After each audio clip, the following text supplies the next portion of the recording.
Alors, sur les bases orthonormées, donc définition, bon voilà, une base orthonormée, c'est une base qui est orthonormée. Voilà. Petit exemple, on n'avait pas fait ça la dernière fois, donc on va le faire ici. Enfin, on va le dire ici plutôt. La base canonique de Rn, pour le polyscalaire canonique, donc canonique c'est le usuel, elle est orthonormée. Alors là, bien sûr, vous le savez déjà, hein, si vous prenez la base IJ dans IJK dans R3, bah vous savez que pour le polyscalaire usuel, c'est une base orthonormée. Bon, et tout simplement parce qu'on fait le calcul à la main, ça marche très bien. Proposition qu'on avait évoquée rapidement la dernière fois, mais qu'on peut voir un tout petit peu plus doucement ici. Si vous avez un espace vectoriel non nul, toute famille orthonormale de grand E, donc famille, ça veut dire pas forcément base au départ, mais vu qu'elle est orthonormale, ce sera une famille libre, mais peut-être qu'elle n'est pas génératrice. Peut-être qu'il n'y a pas assez de vecteurs. Par exemple, que 3 vecteurs en dimension 5. Mais c'est pas grave, on pourra toujours la compléter en une base orthonormée de E. Et en conséquence, on aura toujours des bases orthonormées. Alors, je vous laisserai lire la démonstration pour ceux qui le souhaitent. Elle n'est pas très longue, mais elle est un petit peu abstraite. L'idée, c'est juste basé sur Gram-Schmidt, mélangé avec le terme de la base incomplète qu'on avait vu à une époque. Mais c'est pas prioritaire pour l'instant, donc je passe un petit peu. Ça, ce sera beaucoup plus important. C'est pas méchant du tout, mais ce sera très important et je vais tout de suite encadrer le 12 et le 13 parce que finalement ils sont très très proches. Ici, et si vous vous rappelez bien, c'est ce que vous m'aviez vous-même dit au départ. Au tout début du chapitre, lorsqu'on avait vu commencer à voir les produits scalaires, les projections, etc., vous avez fait le lien entre projection et produits scalaires en disant, bah oui, mais finalement en physique, quand on va voir les coordonnées sur les axes, bah on fait le vecteur scalaire I, le vecteur scalaire J, le vecteur scalaire K. Ça marche parce que IJK est une base orthonormée. Et donc ici, c'est l'énoncé général.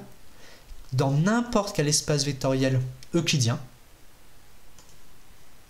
si on a une base orthonormée, alors attention, je vais bien insister sur ce orthonormé, les coordonnées des vecteurs, elles s'écrivent avec des gentils petits produits scalaires. Donc ce que vous connaissiez, que vous avez déjà appliqué 150 000 fois en physique ici en disant je fais produit scalaire pour les coordonnées, ça marche en fait dans n'importe quel espace euclidien dès que vous avez une base orthonormée. Alors on va l'écrire gentiment, vous allez voir ça marche très très bien, c'est très facile. Autrement dit, n'importe quel vecteur petit x peut s'écrire comme étant la somme des x scalaire EI fois EI pour i allant de 1 jusqu'à petit n.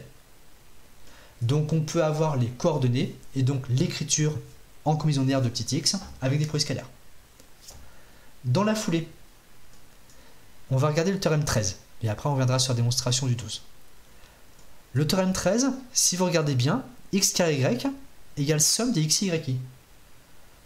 On retrouve exactement la formule entre guillemets usuelle du produit scalaire, encore une fois, dans R3, dans Rn. Pourquoi est-ce que ça marche? Ça marche si on a, attention, il y a quand même une hypothèse, un espace euclidien avec une base orthonormée. Donc ce que vous connaissiez, le fait que le produit scalaire se calcule avec la somme des x, y, i dans R3, dans R2, dans Rn, ça marche en fait dans n'importe quel espace euclidien à partir du moment où on a une base orthonormée. En revanche, attention, ce que ça sous-entend, c'est que si la base n'est pas orthonormée, ça ne marchera pas comme ça. Il ne faut pas se faire avoir. Et si on a le produit scalaire, j'entoure la petite formule, si on a le produit scalaire, on a la norme aussi très facilement, on fait la racine de x scalaire x, donc la racine de la somme d'x carré. Donc ces propriétés-là, elles servent juste à dire, bah, finalement la boucle est bouclée, on retrouve ce qu'on connaissait dans R3 Rn. On revient à démonstration 12, et après on poursuit les petits exemples et compagnie. Alors, démonstration 12, j'en ce tableau blanc, comme ceci. Alors, démonstration 12. Alors, on a un vecteur petit x qui appartient à grand E. Grand E, il a pour base, comment elle s'appelle la base? C'est E1 jusqu'à En. Grand E de base, E1. en. Comme on a une base, il existe un unique n-uplet x1 xn appartenant à Rn, tel que x ce soit la somme des xi ei pour i allant de 1 jusqu'à n. J'étais juste en train de réfléchir au niveau notation. Est-ce que mon petit i va être bon? Oui, de toute façon, après, là, il y a deux indices différents, donc ça ne changera rien. Maintenant, si on calcule, alors là, on a un petit i qui est un indice muet qui évolue en 3 moyennes. Je vais un tout petit peu insister dessus.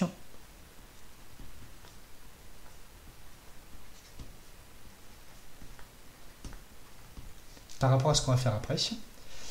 Alors, pourquoi unique base? Oui, bien sûr. Ça, définition de base, on a un unique jeu de coordonnées. Si maintenant on choisit un petit k,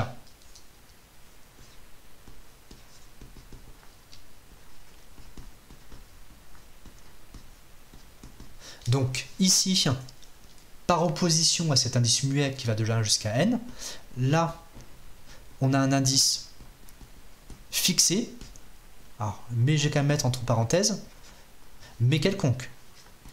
Ça sert juste à ne pas faire n fois le calcul pour tous les cas entre 1 et n. On va calculer, excusez-moi, on calcule x scalaire k.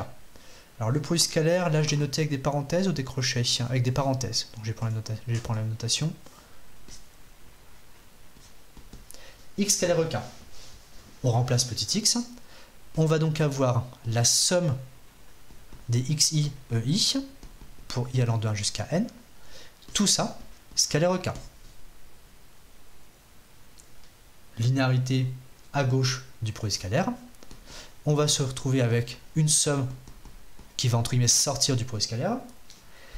Ensuite, qu'est-ce qui va sortir de la somme? Les xi ou les ei, à votre avis? Qu'est-ce qui va sortir de la somme? Et pourquoi?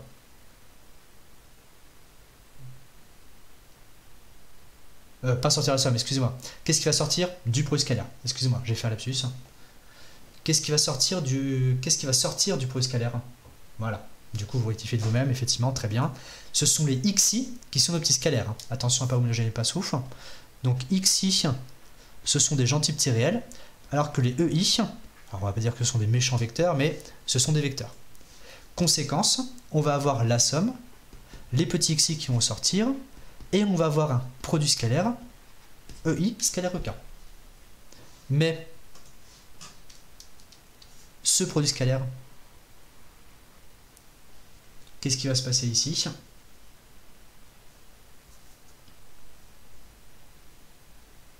Alors 0, 0, tout le temps 0?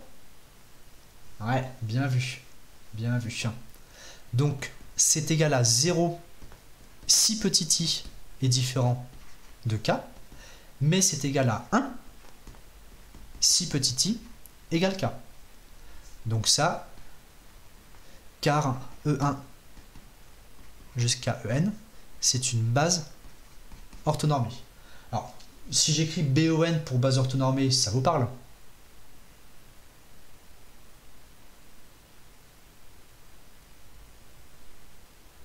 Ouais, c'est bon, il n'y a pas de souci. Alors, attention ici, encore une fois, c'est le même principe, le petit k est fixé.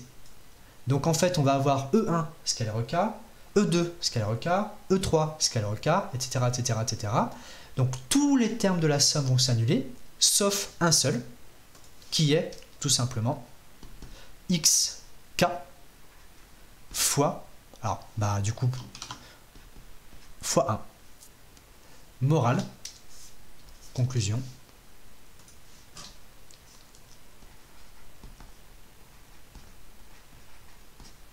X scalaire k, c'est bien xk. La kème coordonnée, c'est le produit scalaire de x avec le kème vecteur.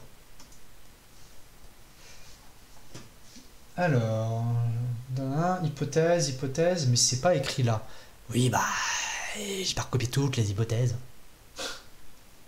Allez, soyez grands, d'accord? C'est bientôt la fin de l'année, vous allez vous en sortir. Est-ce qu'il y a d'autres questions là-dessus?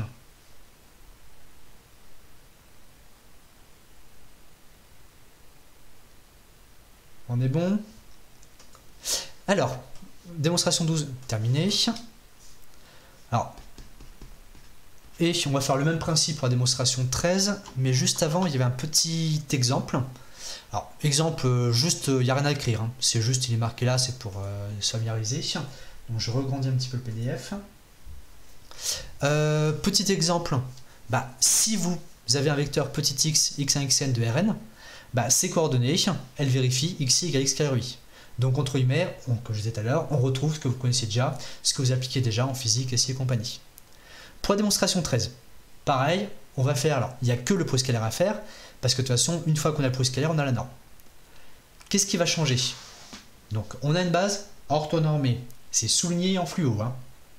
On est d'accord, donc ne me reposez pas la question en 3 minutes. On note petit x égale somme d'x et ei, y égale somme des yi, ei. On se demande que vaut x carré y. Donc on va faire le petit calcul. Tac, tac, page suivante, je remets le tableau blanc. Démonstration 13.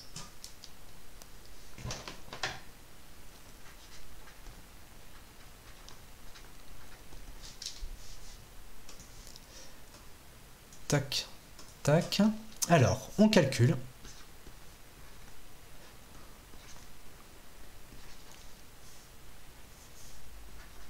X scalaire Y. X scalaire Y, excusez-moi, c'est la somme des x et i pour i allant de 1 jusqu'à n, scalaire, la somme des yi, ei pour i allant de 1 jusqu'à n.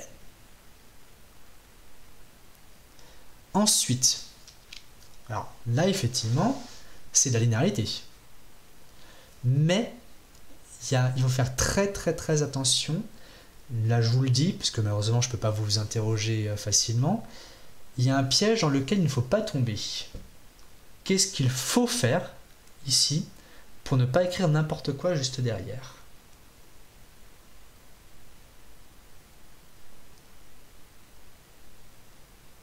Il y a un truc très important au niveau notation à faire. Ouais, je vois des choses pas mal. Et plus précisément, notamment au niveau des indices, ça revient à faire quoi?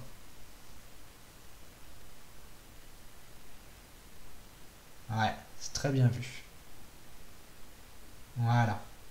Ici, même si naturellement, vous avez une somme sur i et une autre somme sur i, lorsque vous allez les mélanger, on va dire, bah, il faut quand même prendre en compte deux indices. Tout simplement parce que, alors, je vais l'écrire un tout petit peu, pas en entier, mais en version détaillée. Alors quand je dis version détaillée, ça veut dire version point de suspension. Qu'est-ce qu'on a en vrai?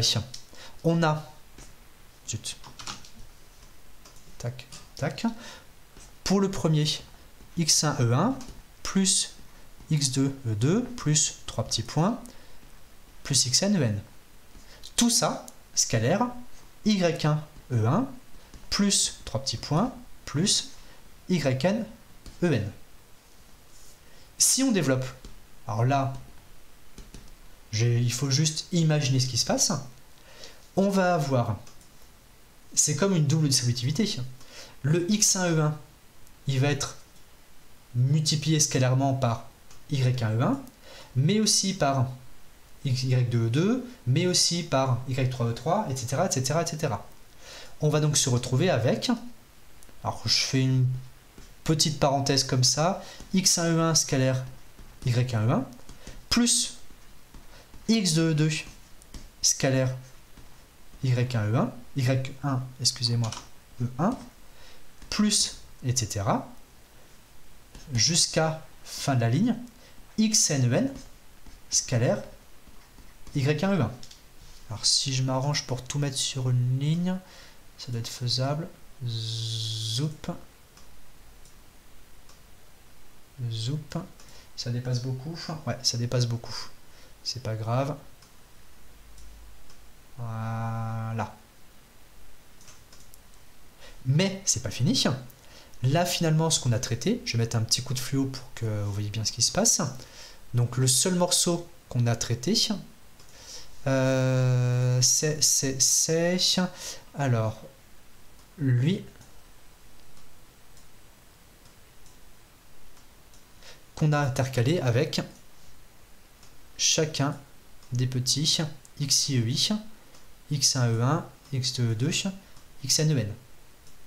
Donc, il faut refaire exactement le même principe avec tous les YKEK.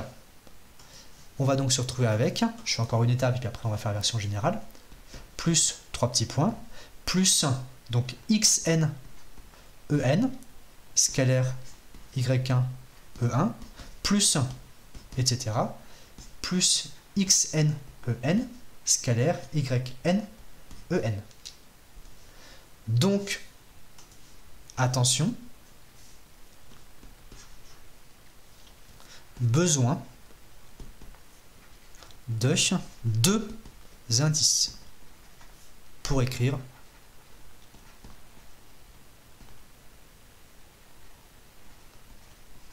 le développement, on va dire.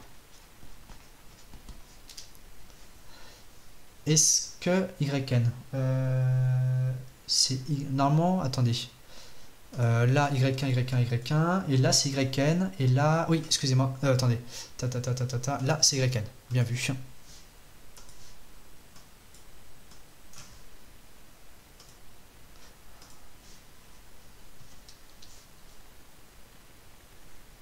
Non, c'est pas YN, non, attendez. Là c'est YN, et c'est l'autre, j'ai échangé les deux, c'est l'autre qui est X1E1. Tac, tac, petit échange d'indices. Voilà. Là, donc toute cette ligne-là, c'est les Y1E1. La ligne d'en dessous, ce serait avec les Y2E2. Et la ligne de la fin, ce serait avec les YN. Donc là, comme ça, on est bon. YN. Donc là, du coup, normalement, c'est bon. Là, c'est bien YN qui est écrit. Enfin, je sais pas si c'est ça qui n'est pas lisible. Je peux le refaire si vous voulez. Mais là, c'était des N.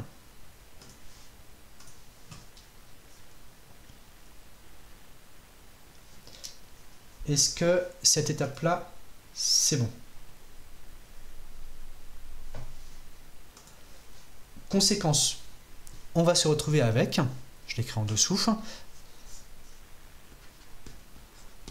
X scalaire Y, ça va être la double somme avec 2 indices, petit i allant de 1 jusqu'à n, petit j allant de 1 jusqu'à n, d, alors je fais une petite étape comme ça, xi, ei, scalaire, y, j, ej.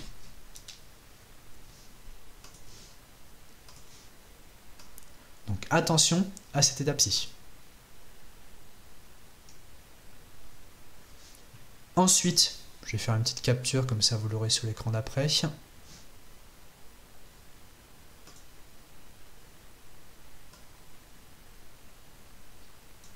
Raté, il manque un petit n.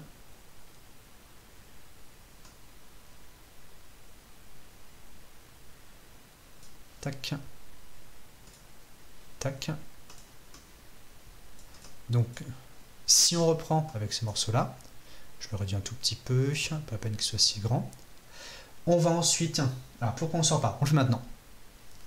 C'est juste que je ne l'ai pas fait avant, donc là, du coup, j'ai resté avec la même notation, mais bien sûr, on va le faire tout de suite. Maintenant, les petits x, y, j, ce sont des scalaires. On peut donc les sortir des doubles sommes.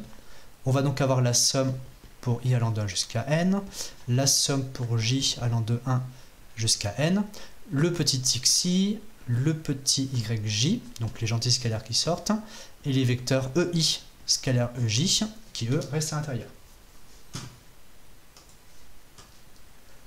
Ensuite, ici, par rapport à la démonstration précédente, c'est le même principe, mais il n'y a pas le même rôle pour les indices. Là, on a 2 indices muets. Donc, lorsque on a un couple IJ, avec I différent de J, ça fait 0. Lorsqu'on a un couple IJ avec I égale J, ça fait 1. Mais je vais le rajouter encore un petit coup pour être bien net. Attention, I et J sont tous les deux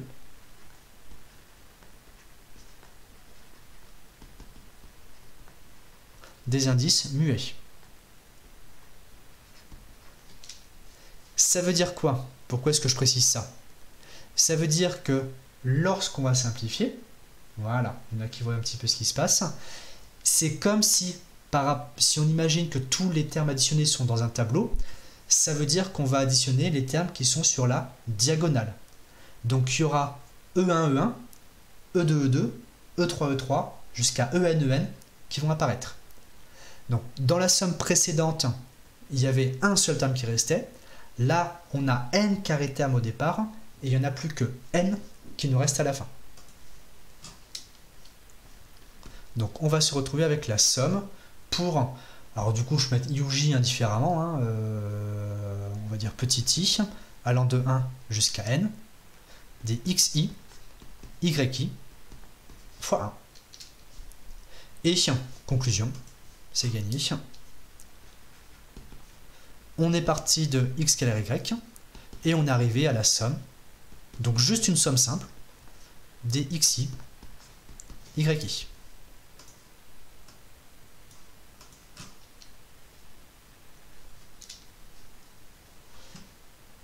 Est-ce que... Donc je repasse un peu l'écran précédent.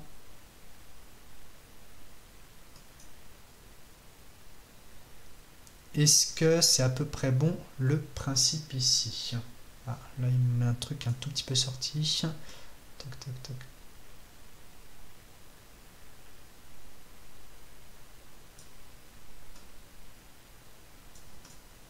Tac, je vais rentrer ça. Et je vous laisse 5-10 secondes au cas où il y a des questions. Alors, le passage à la dernière ligne. Alors, ce qu'il faut imaginer, je peux faire un petit tableau, on va dire. Là, si j'écris de manière avec, si j'écris avec des AIJ, finalement, on a la double somme des AIJ.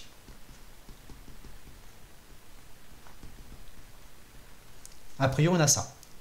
Si on l'écrit schématiquement, on va avoir A11, A12 jusqu'à A1n, et ainsi de suite. C'est comme si on avait une matrice, AN1 jusqu'à tout en bas à droite, ANN. Donc finalement, cette somme, ça représente la somme de tous les coefficients de ce tableau, de cette matrice. Mais, alors attention, non, c'est pas une histoire de Strass, vous emballez pas.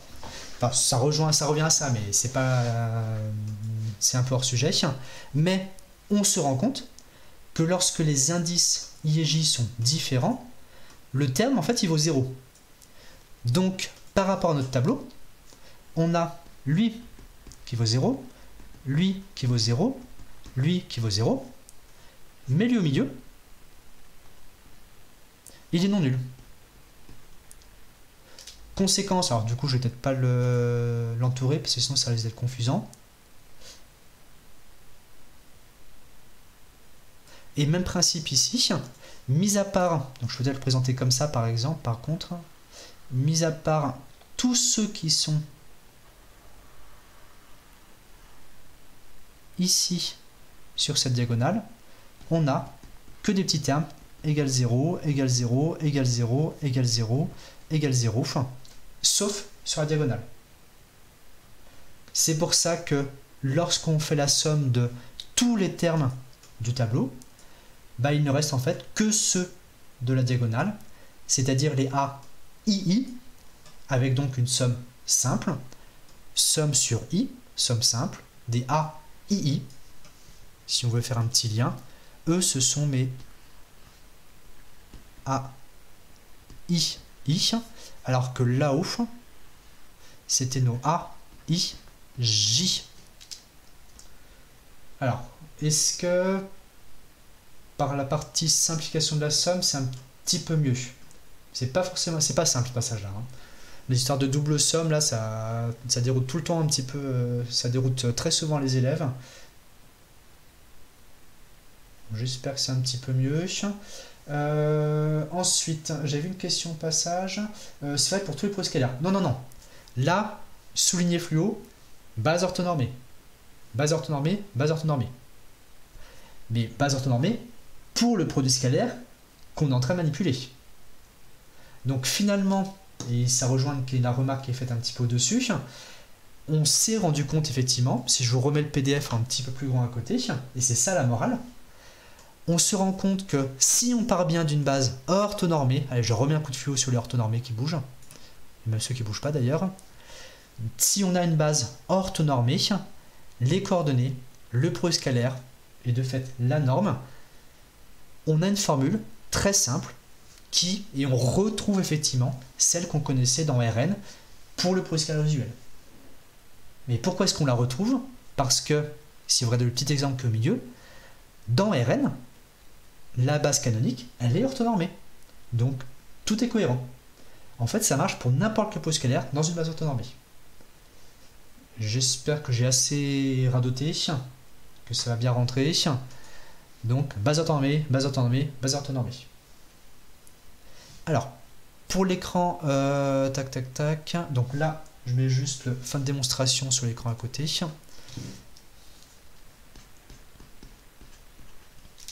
Et là, je vais juste rajouter ce que j'ai dit à l'oral, mais que je n'ai pas encore écrit, j'ai oublié de le faire. Donc, cette somme-là est la somme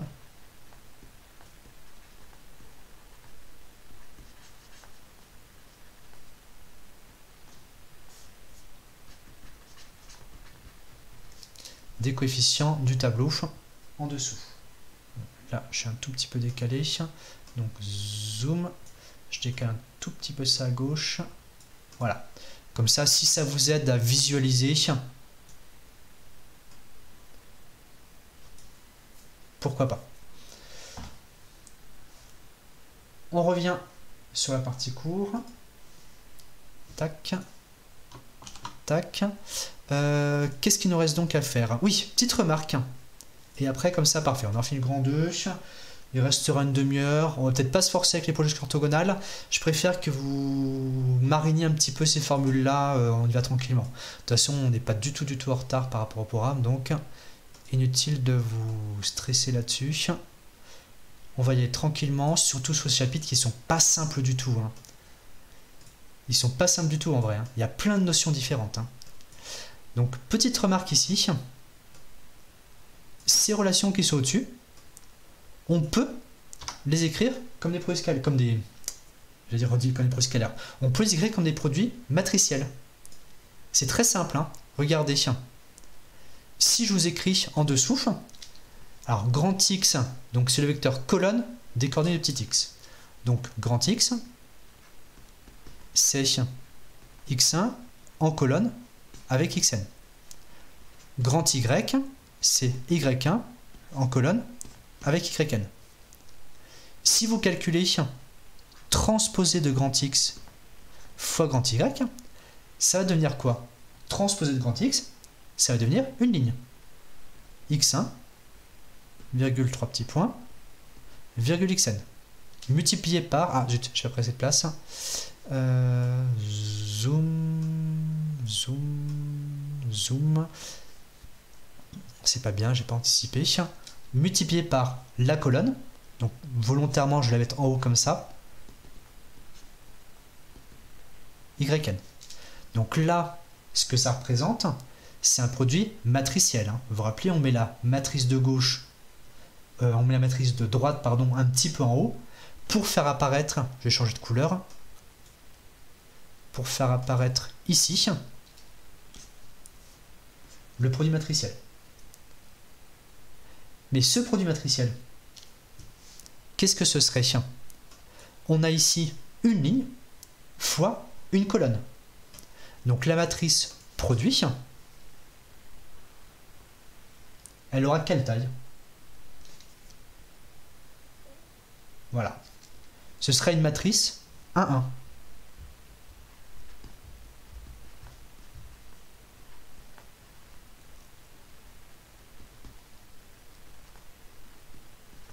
c'est-à-dire un nombre.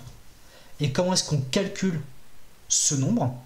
C'est en faisant la ligne, terme à terme, fois la colonne. On va donc bien se retrouver, c'est juste un pur constat, avec x1, y1, plus, attention, c'est un seul terme, hein, x2, y2, plus, etc., xn, et j'ai pas pris assez de place, zoup, xn, yn, tout ça, il me manque un petit plus ici, zoup, comme ceci. Alors, comment on applique une fonction à une matrice? Alors, en fait, on a une matrice produit 1, 1, et c'est pas qu'on applique une fonction à une matrice. Là, on en est très très très loin. C'est juste qu'il y a un abus de notation, une convention, qui est faite qu'une matrice 1, 1 est identifiée à un nombre. Donc, je peux le mettre ça à côté. Tac, là, en petit commentaire. On identifie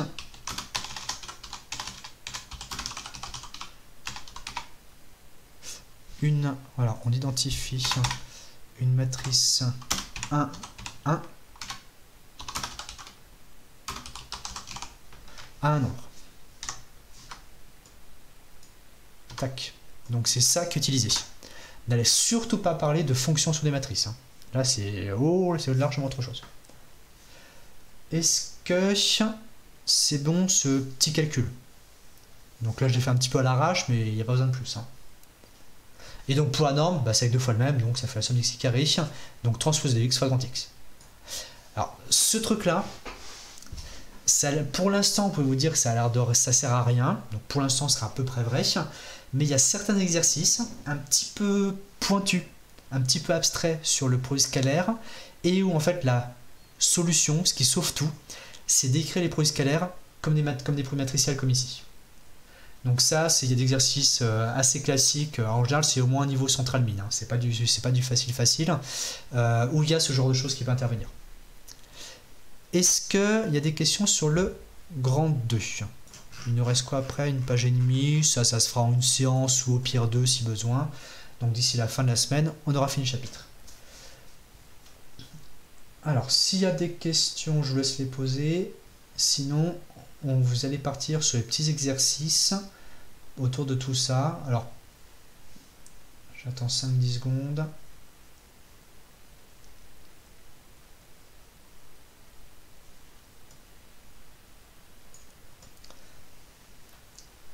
Alors, on est bon? Ok. Alors, je vais couper l'enregistrement ici pour la partie cours.